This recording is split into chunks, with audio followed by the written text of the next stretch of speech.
Good afternoon and welcome back to Allergic to Stupidity, Doctors Part 2. Hope the weather's finding everybody fine. I hope everything is going great.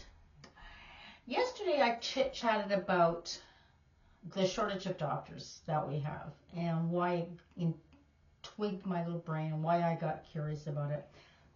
Because I personally have never had a shortage of doctors. I've never had a problem getting a GP. And my GP's been able to send me to any specialist that I needed.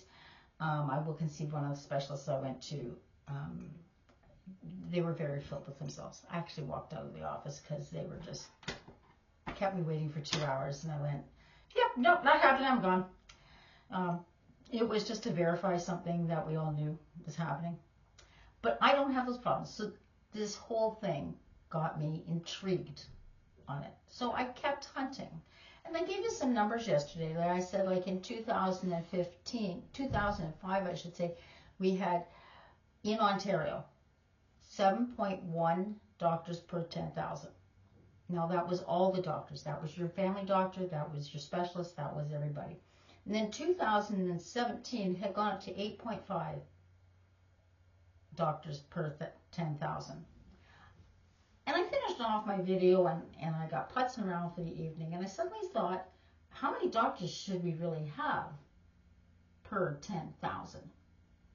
Since the data I'm getting is only saying doctors, it's not separating family to specialists. So I got onto the World Health Organization because that's the only place I could think of that would honestly be neutral. And I wanted neutrality here. And they came up with 1 doctor per 1,000 people, which is the equivalent of 10 doctors per 10,000.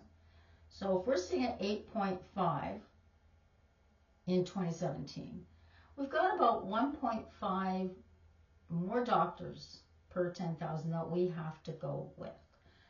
And then it also gets to be a distribution issue, right? Which may be why I don't have, I know there's a lot of people down here in the GTA area, Hamilton, Niagara, that struggle to find doctors, all right? But I think our problems may be less than the rural areas. I'm going to automatically assume that that's going to be it, okay? So I started thinking, well, with this provincial election coming up in about 3 weeks, a little over 2 weeks actually, what are the provincial parties saying that they're going to do about the doctors? So, bunch up the campaign stuff, and the Liberal Party is saying that they will put in $3.8 billion towards getting 3,500 doctors within the next 4 years. The NDP is basically the same promise. And the Conservatives, same promise, but a whole lot less money. Theirs was, what I saw was under $2 billion, and I'm thinking, I hope that's a typo. Because that doesn't look good when I've got 2 other parties promising 3 point something, and this one's promising less than 2. But then it got me going on the next thing. How are you going to get these doctors? Like, what do our politicians and our Ministry of Health need to do to get doctors not only to Ontario and Toronto, but to the whole province? So I have a friend who lives outside of Listowel. One of my kids lives north of Guelph. So, and we'll keep them in Ontario. The other one lives close by, so she's not a problem. She still has her family doctor from when she was a kid. So that's not a problem. What are our parties going to do?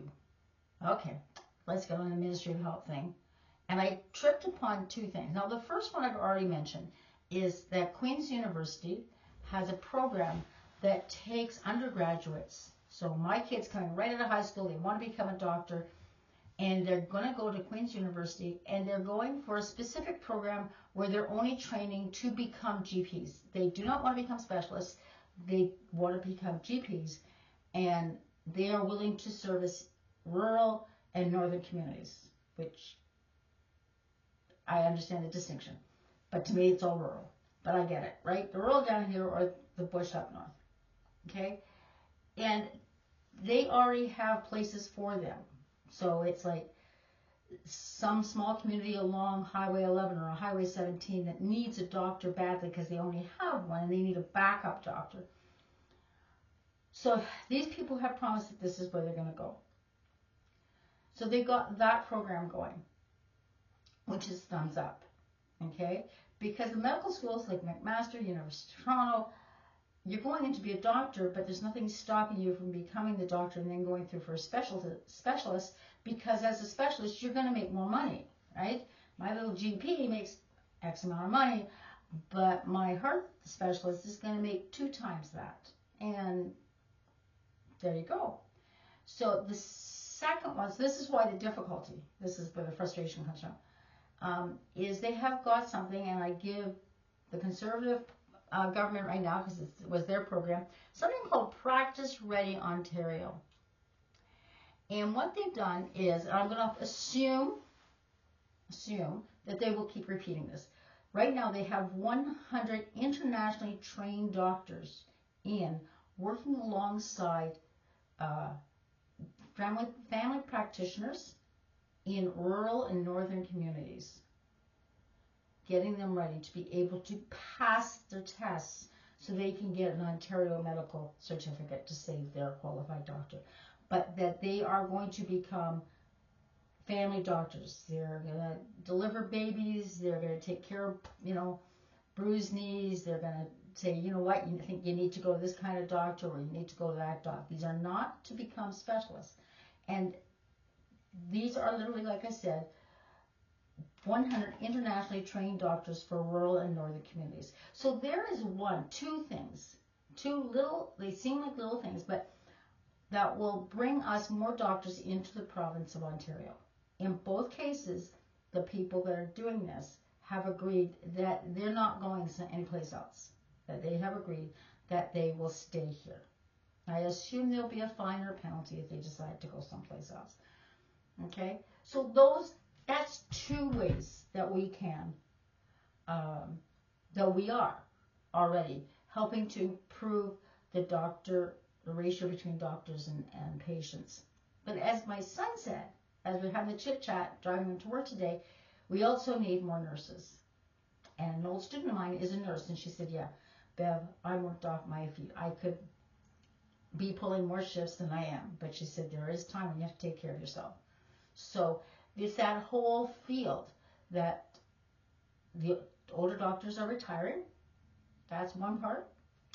There's less population as baby boomers were a big bump, guys. So there was lots of baby boomers that became doctors. Well, our baby boomers didn't have as many kids as our parents did. So there's a small population to pull from to make more doctors. So we got that too. And then COVID struck, and a lot of people went, I've had enough. Teachers are dropping. Teachers dropped like flies during COVID, going, we don't need this. There's more to life. Unless you're fools like me.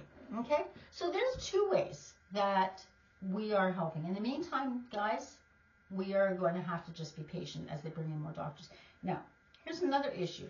We can sit here and say we have 10 doctors for every 10,000, which is the aim that the World Health Organization suggests. But if you live in far reaches, like Moosonee or Red Lake, because I'm trying to keep it in Ontario here, those places have a hospital and they have doctors, but they don't have that 10,000 people population threshold. But yet, they will have 3 or 4 doctors at those hospitals. And there's a hospital along the North Shore, too, that has 3 or 4 doctors there. Because they need the doctors in case there's an emergency.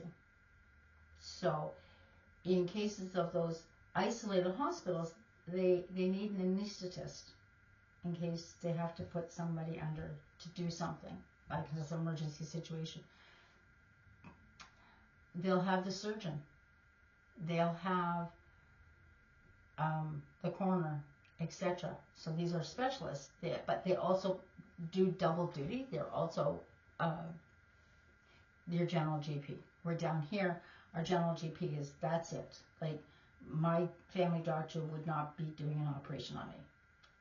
He might be in the room, he would help deliver, but even women who get pregnant, their GP knows, and then he's sent to OBGYN, right? They're sent to somebody, a specialist in helping women have babies.